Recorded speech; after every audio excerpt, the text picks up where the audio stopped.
Meu boa noite a todos. Boa noite também ao pessoal do Instagram, do YouTube. A nossa lição de hoje do livro Fonte Viva, de Emmanuel e Xavier, traz uma lição cujo título é Caindo em Si. E Emmanuel ele começa com um recorte de Lucas, do capítulo 15, versículo 17, caindo, porém, em si. E ele começa aqui, este pequeno trecho da parábola do filho pródigo desperta valiosas considerações em torno da vida.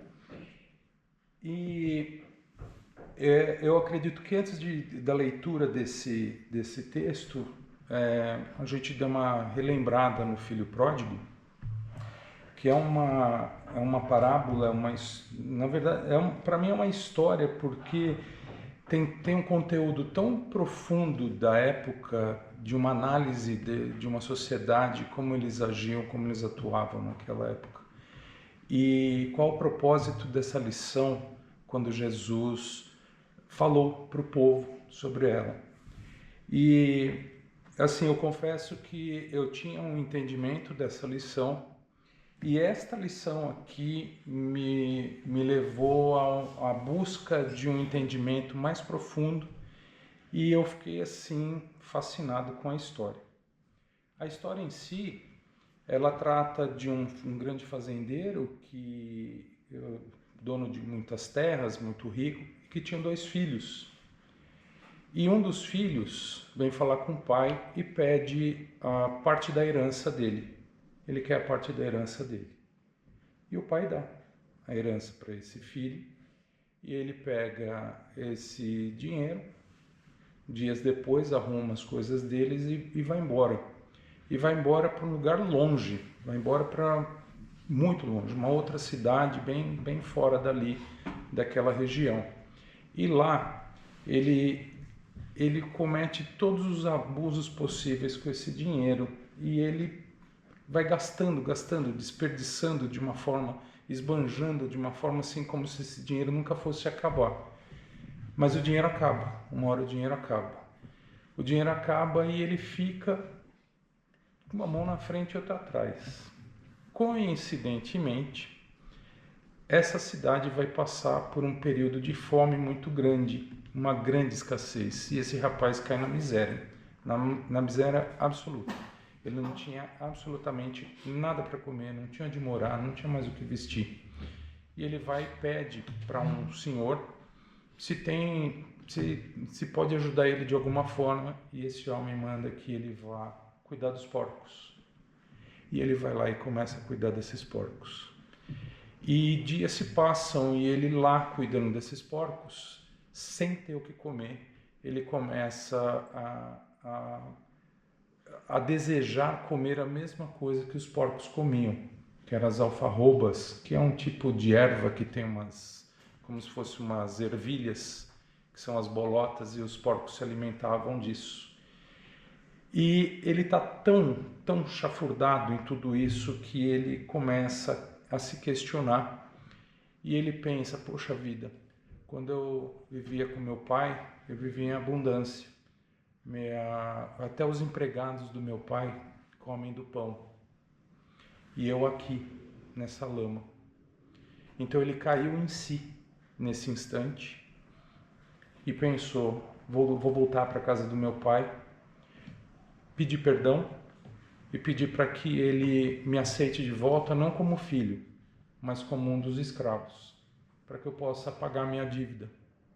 E ele volta, todo sujo, fedendo, maltrapilho, faminto, e ao longe o pai enxerga o filho voltando, e o filho vem de cabeça baixa, e o pai, olhando aquilo, abre os braços, recolhe ele, abraça, beija, e fica feliz e fala, meu filho voltou, meu filho que estava morto ressurgiu, que estava perdido foi novamente encontrado.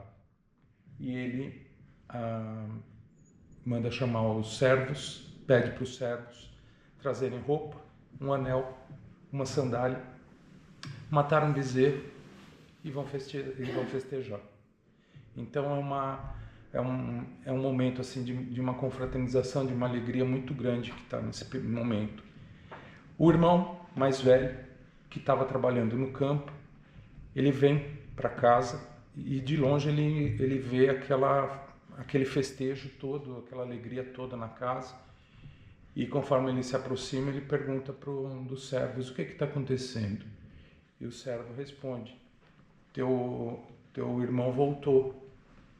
E teu pai está alegre, feliz, festejando, porque ele estava perdido e foi reencontrado. E esse rapaz, esse filho mais velho, chega, ele não entra na casa, e o pai sai para conversar com ele, e ele fala assim: não tem cabimento isso que você está fazendo com esse rapaz. Por que você está dando a ele essa festa? Porque ele voltou, é um momento de alegria, eu estou aqui, entra, vamos confraternizar. Não, de jeito nenhum, eu não aceito isso. Como pode? Eu, como filho que trabalho como um escravo na sua fazenda, nunca você me deu um cordeiro. E como pode oferecer uma festa para esse que chega aqui, depois de tudo que ele fez, de se perder na vida, de esbanjar, de se envolver com prostitutas e tudo isso. E foi aumentando os defeitos do irmão. Em nenhum momento ele chamou de irmão. E essa lição fica em aberto. Estudando, a gente volta, vamos pegar o início. Quando Jesus estava falando essa passagem, ele estava falando para o povo. Mas junto com esse povo existiam os pecadores, existiam os publicanos, existiam os fariseus. Então Jesus ele não estava falando, só contando uma história. Ele tinha um propósito que ele estava dizendo ali. E um dos propósitos dele era mostrar essa condição de cada um de nós, em que posição que nós nos encontramos, o que nós fazemos da nossa vida, o que nós estamos fazendo de tudo isso que nós recebemos. Então esse pai fazendeiro, ele tem uma representação, ele é Deus dentro dessa história. Os filhos somos nós. Esse filho que pega a herança, e essa herança ela tem uma conotação assim bem cruel, porque a herança só era dada quando o pai morria. E esse filho pede essa herança com o pai em vida, então é como se ele desejasse a morte do pai. E o pai dá esse dinheiro, o que era uma contravenção, era um processo contra a lei. E ele vai dar essa oportunidade para o filho e não se importa com isso, porque ele deixa que o filho vá. E ele oferece para esse filho essa herança, que são os talentos. São os talentos que esse rapaz recebe. E ele vai embora para uma terra distante, ele quer ficar longe do pai, ele não quer se prender a nenhuma regra, não quer se prender a nenhum dever, nada disso. Ele quer ter uma vida livre. Como muitos de nós fazemos até hoje. A gente não quer ter compromisso com nada. A gente quer ter uma vida livre. E ele desperdiça tudo isso. Ele desperdiça esses talentos. Ele desperdiça essas virtudes que foram entregues na mão dele. Só que ele vai se arrepender. Ele vai se arrepender. Então esse filho, ele representa esse arrependimento. Ele representa quando ele diz caindo em si, essa consciência de que ele errou e que ele precisa se redimir disso, que ele precisa voltar atrás. O filho mais velho é a segunda parte que não reconhece que mesmo estando ao lado de Deus, estando ao lado desse grande Pai, acredita que ele já está protegido só pelo fato de estar ali. Que o trabalho dele é aquele trabalho maneirinho, está fazendo as coisas, as obrigações dele como se fosse a maior das perfeições. Mas o que ele está fazendo de fato? Porque no primeiro momento onde ele tem a oportunidade de demonstrar as virtudes dele, ele mostra completamente o contrário. Ele mostra a ingratidão, quando ele fala para o pai que ele é um escravo trabalhando ali, trabalha como se fosse um escravo. ele despreza, né? E o pai ainda fala para ele, mas tudo que eu tenho, tudo que é meu é teu. Então ele despreza isso, ele é arrogante, é prepotente, é orgulhoso, é impiedoso, ele julga o irmão. Então, olha o que Jesus está dizendo aqui. O que adianta você estar com todas essas benesses ao lado do Pai, mas não colocar em prática o principal, que é esse amor incondicional. E esse amor é o Pai quem prova. Poderia ser uma mãe, né? E não o pai. A mãe tem facilmente esse coração amoroso de acolher sempre os seus. E o pai não. E então Jesus coloca aqui a figura do pai, a figura paterna. Que se o pai tem essa oportunidade, esse reconhecimento de se abrir para receber o seu filho e perdoar esse filho, é muito significativo, inclusive para nós nos dias de hoje. Assim, é uma lição muito profunda, é uma lição que tem muitas nuances, muitas simbologias e que são bem interessantes aqui, como o fato dele estar cuidando de porcos. Imagina, os judeus eles não lidam com porcos. Os porcos têm uma representação de sujeira do espírito. E os judeus não comem, eles não mexem, eles não criam. Quem criam são os gentios, os não-judeus.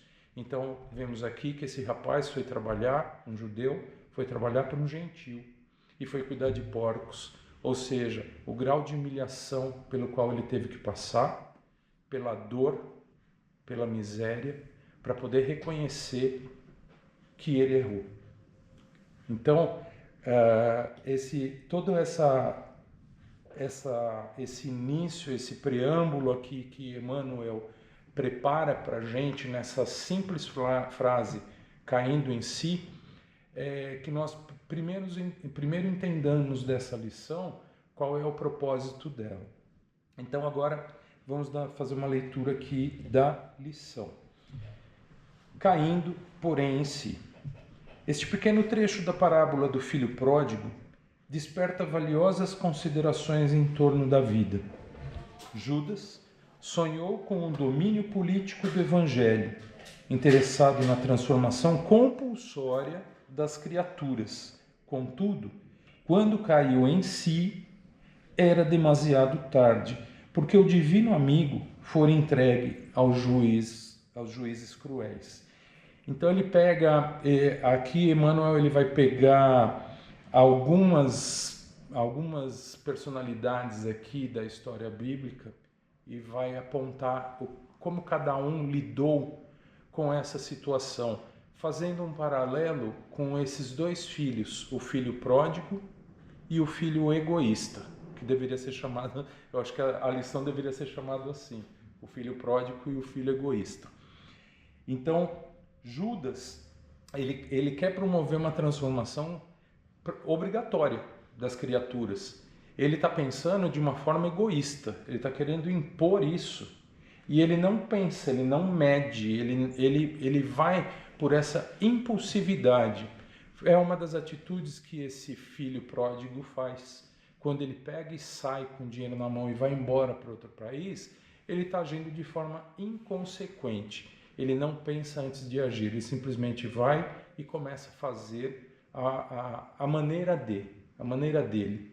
E Judas aqui é esse exemplo. Ele vem e faz isso. Qual é o detalhe? Que depois que Judas fez o que fez, que nós sabemos a história, ele se arrepende. Só que o arrependimento dele é tarde demais. Não tem mais como voltar atrás, não tem mais como solucionar. E aí ele vai para as vias de fato que nós sabemos. Já outros personagens da Boa Nova tornam-se a si a tempo de realizar em Salvador a retificação. Ou seja, são pessoas que caíram em si antes de chegar nas vias de fato. Maria de Magdala, que é Maria Madalena, que nós sabemos que ela pôs a vida dela nas mãos de gênios perversos, todavia, caindo em si, sob a influência do Cristo. Observa o tempo perdido e conquista a mais elevada dignidade espiritual por intermédio da humildade e renunciação. Então, esse trecho, Emmanuel aponta para a gente a importância de que quando a gente entrar na nossa consciência, que nós somos resgatar essa consciência mesmo, que a gente busque essa elevação espiritual de forma digna, que a gente possa aceitar os nossos erros. Nós erramos, o erro é meu. O que esse rapaz fez quando ele estava lá, chafurdado na lama, ele caiu em si, ele não se revoltou, ele não culpou ninguém, ele não esbravejou nada, ele reconheceu o erro dele. Por isso que a frase caindo em si é muito importante, porque ele recobrou naquele instante a consciência de que o que ele fez, o que ele está passando é por tudo aquilo que ele mesmo praticou. Ou seja, nós colhemos aquilo que plantamos. Então, nesse pedaço aqui, também está enfatizando isso.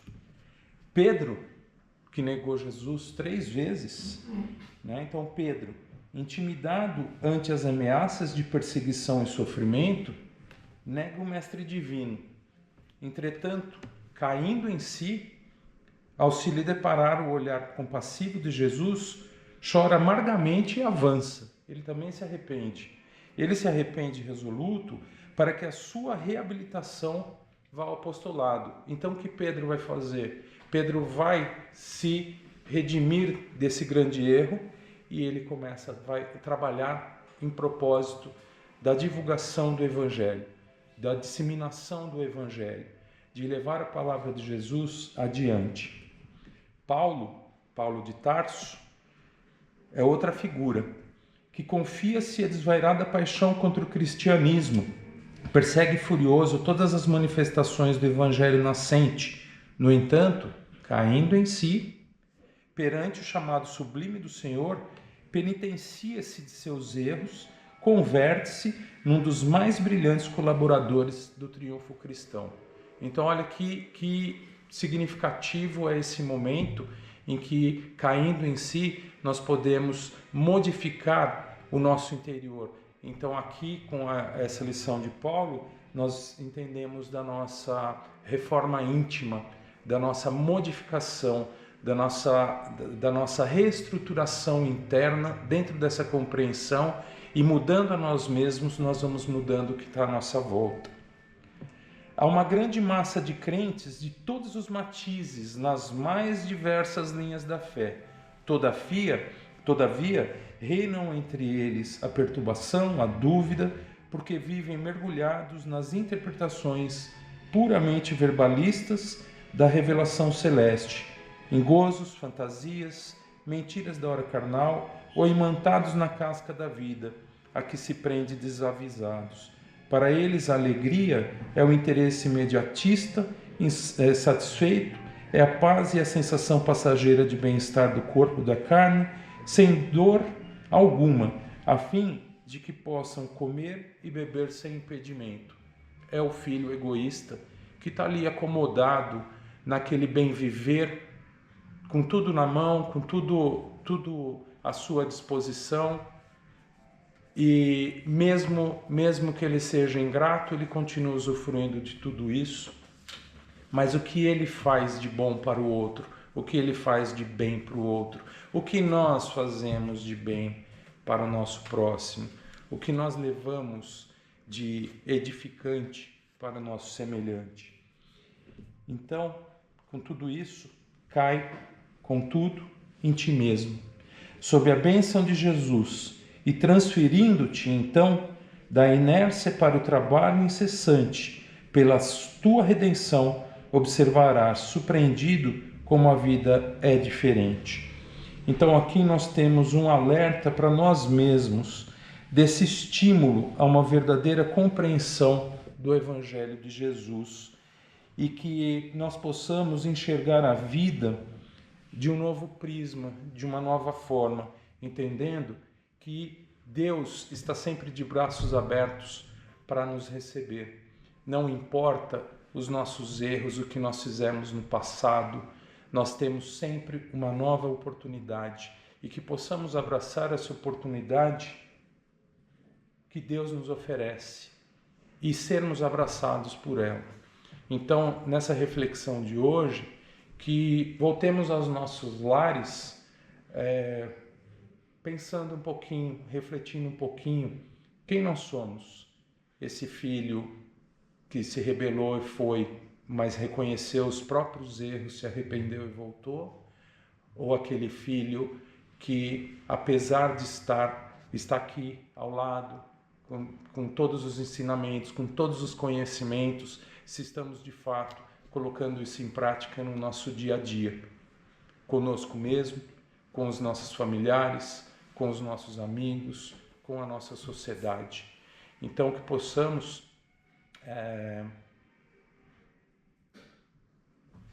buscar essa compreensão de uma forma positiva, e é um convite a uma mudança nossa, enquanto seres humanos, enquanto espíritos que buscamos essa evolução, na certeza que sempre teremos essa oportunidade maravilhosa de nos reencontrarmos com o nosso Pai Criador, que está de braços abertos para nos receber. Tá bom? Então, acredito que seja essa nossa proposta de hoje. Uma frase final aqui, retirado do Evangelho segundo o Espiritismo, que aborda esse assunto também. Reconhece-se o verdadeiro espírita pela sua transformação moral, pelos esforços que faz para dominar suas más inclinações. E assim, nesse instante, vamos novamente cerrando os nossos olhos materiais, elevando o nosso pensamento ainda mais próximo a este Pai generoso, a esse Deus de misericórdia, de amor, que nos abençoa, que nos abraça, que permite que possamos errar e reconhecer os nossos erros e retornar, pedindo perdão, a misericórdia, nos reformulando, nos remodelando, para não mais repetirmos esses erros, mudando pouco a pouco o nosso ser, um passo atrás do outro, um dia após o outro, e espalhando a boa nova, disseminando esse conhecimento, esse amor, esse estudo, essas bênçãos que aqui recebemos com todos aqueles que amamos e com todos aqueles que necessitam deste amor e também desta compreensão. Mestre amado Jesus, que está aqui presente nesta sala, nesse instante, que está aqui em nossas casas, ilumina, abençoa, protege. Coloque sua mão sobre nossas cabeças,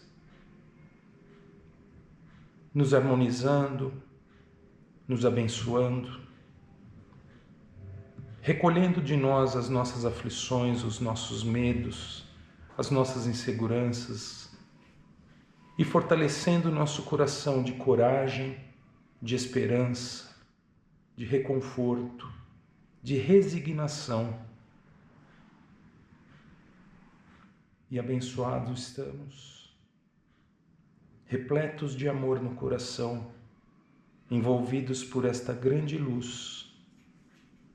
Agradecemos a Deus Pai, ao Mestre amado Jesus, a toda a equipe espiritual aqui presente, que nos acolhe, que nos traz o alento. E pedimos, neste instante, para encerrarmos este nosso instante de reencontro com o Pai, mas que seja um reencontro diário e contínuo. Pai nosso que estais no céu, santificado seja o vosso nome.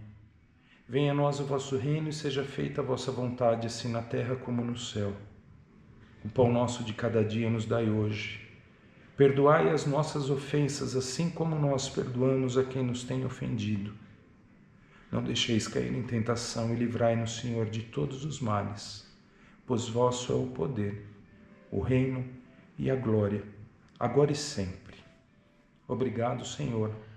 Sigamos todos em paz aos nossos lares, levando toda essa alegria, todo esse amor ao aconchego de nossos lares.